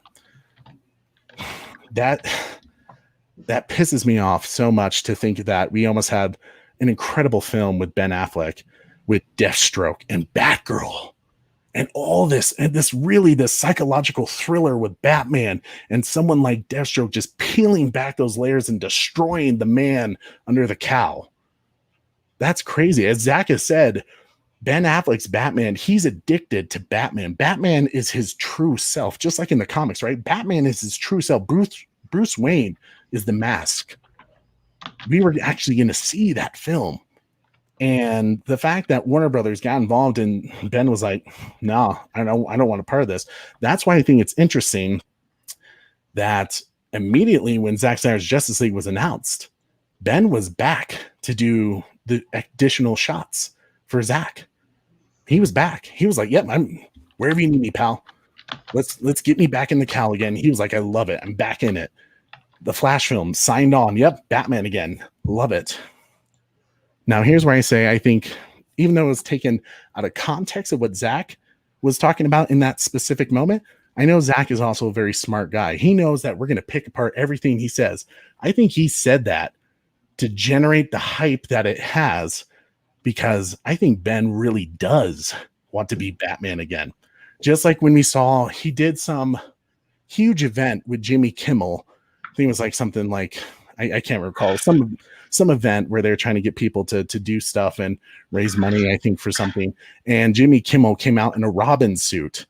And Ben Affleck's like, what are you doing? And Jimmy Kimmel's like, you told me to wear a suit. And he's like, I didn't say a Robin suit. He's like, why did you think I would be okay with that? And then Jimmy Kimmel says, because you're Batman. And Ben just smiles. This dude loves being Batman. He loves this character. He's loved this character ever since he was a kid. It's his favorite comic book character along with Daredevil. You know, he loves this character, which brings me, my man, Corey, you ready for the big announcement? Oh, man, I am so excited for this announcement. So excited for this announcement. I'm going to be honest with you guys. So we have an announcement. I have an announcement. I have an announcement. Guys, so the Make the Batfleck movie account, I'm just going to say something. If you guys are still watching, I hope you guys are, because I want to say something to you guys real quick. And I don't care that everyone's around. You guys are amazing. Like, seriously, you put in all this work, this campaign, trying to raise money for Feeding America, for, you know, American Foundation for Suicide Prevention. And you guys are constantly like, you're there, right? You're supporting any little thing that you can to help people and to generate awareness for all that, and for Ben Affleck's charities, but also for the Batfleck movie. And you asked for nothing in return. And I just saw you guys' campaign. I think I made a video for you guys for like one of your first social media events. You guys didn't know about it. I just said, hey, hashtag make the Batfleck movie. Let's get this thing trending. And you guys reached out to me and you were like, dude, thank you. Like, we really appreciate it. And ever since, it has been like a wonderful experience working with you guys. You've always been in support of what I've been doing. I've tried to be there for you guys when you needed me, which is why I'm like, whew. When you guys messaged me about this, I was like, practically jumped out of my seat with excitement, because I was like, hell yes, I'm doing this. Like, I was like texting my brother Corey. It's like, dude, we got this big thing coming up. We're doing this. I'm like, I don't care what it takes. So here it is. Are you guys ready? Let us know. Hey guys, right now in the comments, say hashtag make the Batfleck movie. Before we announce it, I want hashtag make the Batfleck movie. Okay, all of it. I want to hear it. You know what I'm saying? Corey, what'd you think when I don't spoil it yet? But what'd you think when I told you about this? Were you excited? Oh man, oh man. So I've been waiting for this. We've talked about this like a million times now, Trey, that the best part about what you've done with this YouTube channel, what you've, what the Zack Snyder, Snyder Verse has done for this community is it's brought us together. It's made, people who all share a like-minded dream of restoring the Snyder Verse, of hashtag making the Batfleck movie, of getting all these different things coming and going for us. This is what we've always wanted. This is what this show has always been about. This is what this has always been about for you. It's what's been about for me, about bringing people together. And you know, your very first live stream event was with a group from South America with Bat Mike and what was their name? Trey Andre Palas. Andre Palas, and you know, their community down there. So, you know, the restoring the Snyder Verse, the Zack Snyder for Autumn, this has brought so many people together, and I am so thrilled, Trey. So thrilled for this announcement. I just got chills thinking about it again. This is going to be absolutely amazing, and I'm going to let you take it over right now. All right, ladies and gentlemen, as you all know, on June 27th, there's going to be a big hashtag Make the Batfleck trending social media event that we're going to talk about. But we are also, for the first time, doing a collaboration show with the Batfleck movie account. Yes. Yeah. I'm so excited. Man, this is gonna be like a crazy video. Like, we're like hoping to get some people involved. We've reached out to a few people who I think we're gonna be able to have onto the show. So we're gonna talk about so much that day. So much. It's gonna be like a crazy, huge event. So like after this video, get like all your friends on it involved, because when the Batfleck account comes on and they talk about the Batfleck movie, they're going to tell us about some of the story plot points. We're going to hear about how much money they have been able to raise for feeding America and the American Foundation for Suicide Prevention. We're going to talk about the really, really cool giveaways that they're doing for that day. They're fantastic. Giveaways. Yeah, Corey, go ahead. I think we have a slide for that, don't we? Oh, you know we have a slide. Yeah. Bam! June 27th at 6 p.m. Eastern Standard Time, the Bat Channel will go live with At the Batfleck Movie. Yes, in the House of Wayne. I have to be honest with you, Trey. I'm hoping it comes, because I that logo right there, the House of Wayne logo, man, is so sick, dude. So sick. I got me a shirt, a hat, a shirt for the wife. Like I did too. I just purchased one, man. I think like a week or so ago. I was like, you know what? That logo is way too sweet. The foundation that they're doing it for is too awesome. I have to jump in and be a part of this, man. I'm a Superman guy, but I'm hoping it comes. I'm gonna wear that House of Wayne logo. So cool. Hell yeah. Can't wait. And so out of curiosity, with the Batfleck movie account, who designed that logo? Because give him mad props, because that is just a dope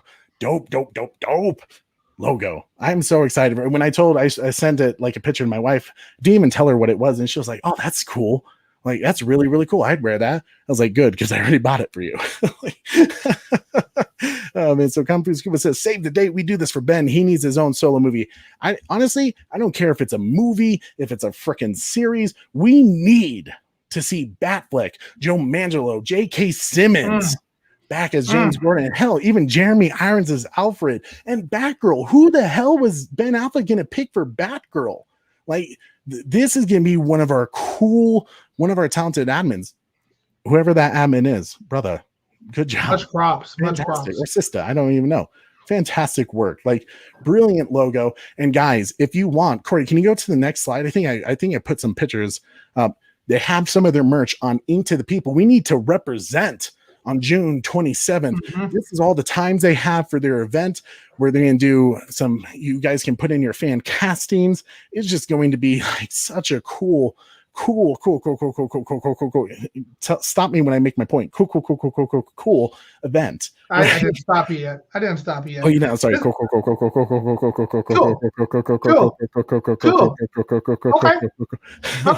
Okay. Hey guys, it's gonna be so freaking cool. As you guys know, Ben Affleck would be Batman, Joe Manganiello would be Deathstroke. First off, Deathstroke. I often wonder this personally. I mean, this is kind of sidetracking just a smidgen. I often wonder that Jeff Johns had help with the Titan show. I wonder, because Joe Manganiello said that Deathstroke hates Batman because of something Batman did to him and his family. He blames him for a death. That's what happens in the Titan series. I wonder if frickin' Jeff Johns stole that from Ben. I think he did. I'm just going to say that now. I think Jeff Johns stole that. So anyways, some really, really cool things you're going to be able to do. I'll read it off real quick to you guys, but on June 27th at 2:14 p.m., we will need you all for our next hashtag Make the Batfleck Movie trending event, inspired by Joe Manganiello's casting as Deathstroke, which came from a producer seeing a piece of fan art depicting him in the role. During the next training event, we want to hear all your personal top fan casts for the supporting characters of Batfleck's world. This could be members of his iconic and expansive rogues gallery, his various allies throughout Gotham City, or any character from the Batman mythos would you like to see in a Batfleck movie / series. That's gonna be cool. I would love to see. I know we're going to talk about this on that live show where we're going to have, whoever has some like really popular ones that people are talking about, or ones maybe that we see and we're like, yeah, that's super cool. Like, we're going to talk about it on this show. So I'm curious to see who you guys cast as Batgirl. That, to me, that's going to be a huge one. Like, I always thought maybe this might be weird, but like maybe Emma Stone might be a good Batgirl, or like, what's her name? Anna Kendrick, that he was in with, oh gosh, what was it? The Accountant. Maybe she would be a good Batgirl. I'm not sure, as Barbara Gordon, but come on, like that. How cool would that be? I just can't wait to see what you guys come up with for that Batfleck trending event. But guys, for June 27th, we also got to represent. We're doing hashtag Make the Batfleck Movie, hashtag Restore the Snyder Verse, all that goods that day to show our support to Ben, to this campaign, help raising money. And we're hoping that for that live show, we have the super chat available, because any money we received that day is all going to go to Feeding America. That is a guarantee for that. If we do have the super chat available, I just put in the request, like I said, for monetization this morning. So hopefully they approve that and we have that ready to go for June 27th, because that's exactly what we're going to do. But Corey, go ahead and go to the next slide, please. Anna Taylor-Joy. Is that the person? Oh, Anna Taylor-Joy, the actress for Batgirl. I don't even know. What's she in? That name sounds familiar. I can't even think of who that is.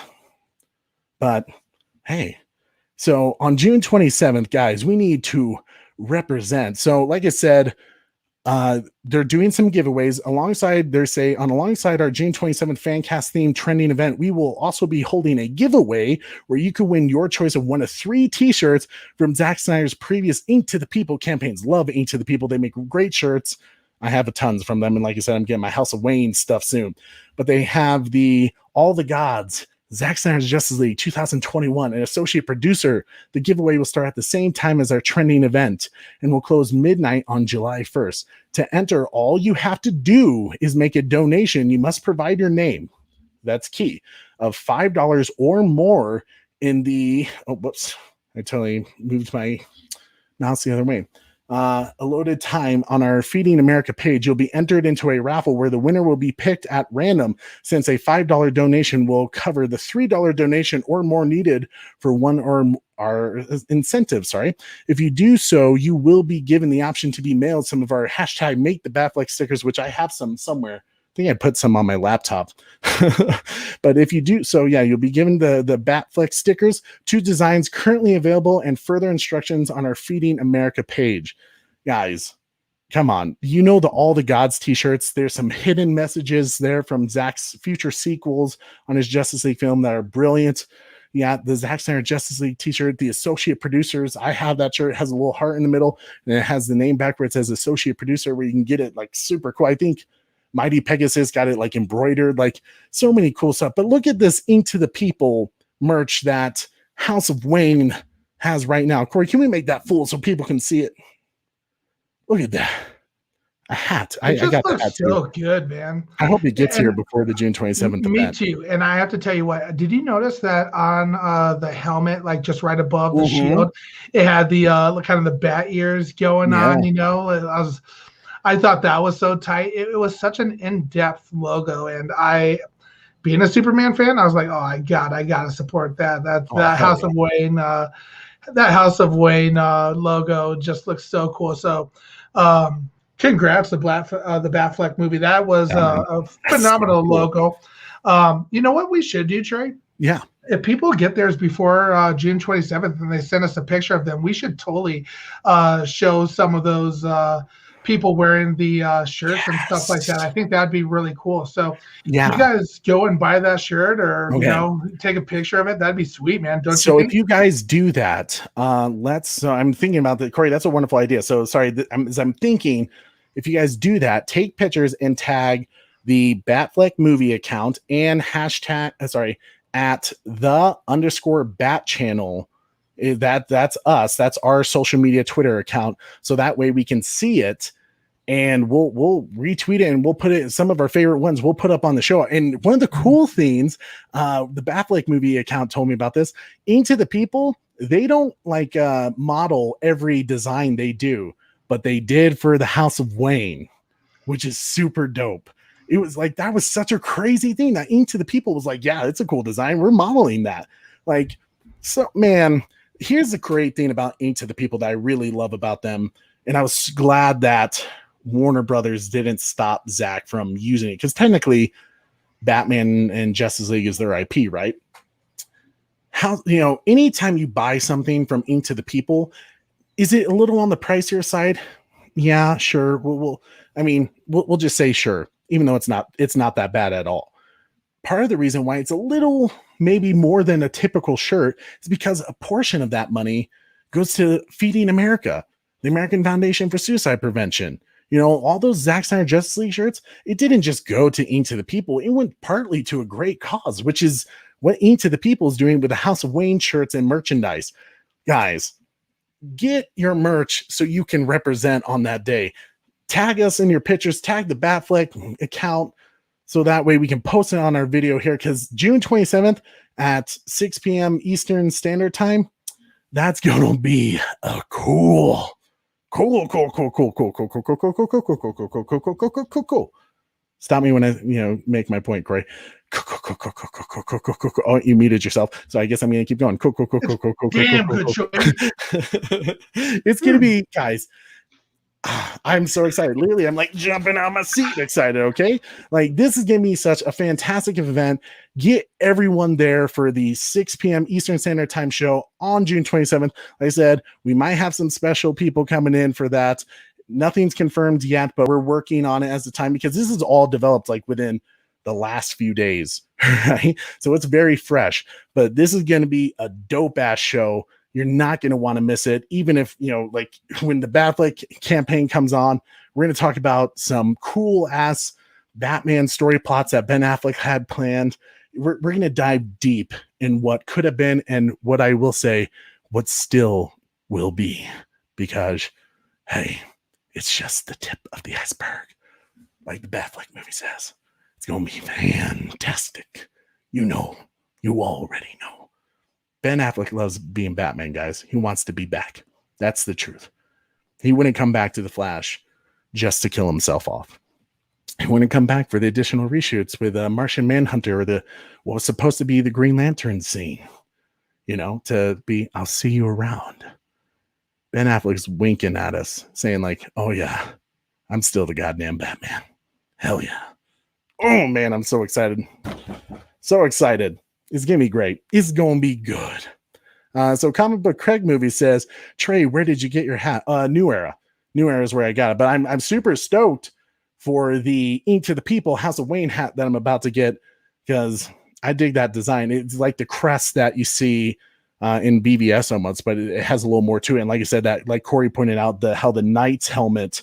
Oh, this is what I was going to say about that, Corey. The Knight's helmet that has the bat ears on it. It kind of reminds me of a little Easter egg, I think, in Zack Snyder's Justice League. That one character who was in the olden days hiding the mother box with the humans.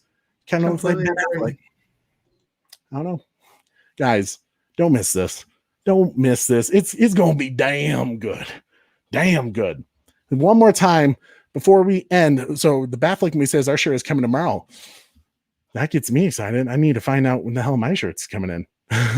Like, I'm super excited. I'm hoping to get maybe even my Wonder Wife to be on that show for us, but I know she's busy with school, so we'll see how that works. But oh man, the good eye tray. Oh, was that actually the thought process behind that? The Batfleck movie with the bat cowl helmet thing? Was it kind of nod to that? Because if so, brilliant. But you know what? At this point, you could just say yes, even though it wasn't true, and you'd just be like, yep, it was. But hey, it doesn't matter because it's a cool design no matter what. Guys, before we end tonight's show, just want to say thank you. It's always so much freaking fun with you guys. And the fact that we're at 1,000 subscribers and we are going to be doing the Batfleck live show with the Batfleck movie account.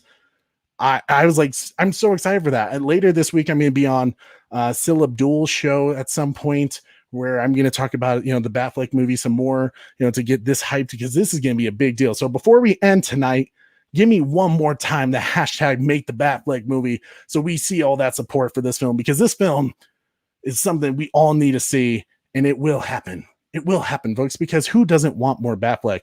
If there is even the general audiences during the Batman v Superman, while it was some hated by some critics, the one thing everyone agreed on, even the people who hated the film, was that Ben Affleck was actually a really damn good Batman. Holy hell. I was one of those people, but I loved Batman v Superman. I loved the theatrical version. The Ultimate Edition was like freaking great, so good. But man, just want to say, guys, thank you so much for being here with us. It has been an incredible journey. Like you said, we're 10 months into it and we've hit 1,000 subscribers. And we've built this strong community now of all of us. And the fact that I can hang out with you guys and geek out about Batman stuff, geek out about Godzilla, Jurassic World, Lucifer, the DC, just in DC in general, just geeky stuff is fantastic. And you guys have helped me come out of my shell for someone who is considered, myself as antisocial. And I can't thank you guys enough, because I wouldn't be here without you. Corey, do you have any last words? Oh, I think you're on mute again. Warner Brothers is trying to stop us. Warner Brothers is messing with me today, man. I tell you what, I was just started having some Wi-Fi connection issues there for a second. So, right at the end, that's okay. I'm excited for June 27th. It's going to be an amazing show. We're going to get that Make the Batfleck movie hashtag trending like crazy that day. Oh, yeah. Super excited for all the administrators and people who are going to be on that show. It's going to be so cool. Amazing. I'm super excited for everything that's going to be happening here soon. So thank you guys for helping us get to 1,000. I'm just so honored to be a part of the show with you, Trey. It's fun hanging out with you, geeking out with you, and again, geeking out with everybody, watching us as well. So they are the ones that make our show, and, especially the live show. It's that fan interaction. And you know what? I think there's a lot of stuff that's like we've talked about, it's going to be in store for us. And, maybe we start, featuring a fan of the week, or it'd be cool to get some fans on the show as well. So yeah, that is definitely going to be some of the new things we're going to start including in our show. When we talk about different topics, we're actually going to start bringing people on to talk. So excited. So there's so many things that are coming this way for the Bat Channel. I'm so excited for you, Trey. Thank you. I think we're just gonna rock it with everybody. We're gonna make this a huge event on June 27th, and it's gonna be big. I'm excited to be doing it with everybody. So thank you guys. Thank you for watching tonight. Thank you. So guys, thank you so much for watching. Make sure to smash that like, share, and subscribe, and that notification bell so you never miss an episode. I'm your host, Trey. And I'm Corey.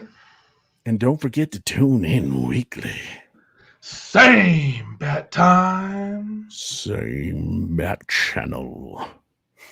See you later, guys. Thank you so much. Hashtag make the Batfleck movie. Let's go. Let's on the 2K. Let's do it. Let's go, baby. Have a good night, Trey. Thanks for watching, everybody.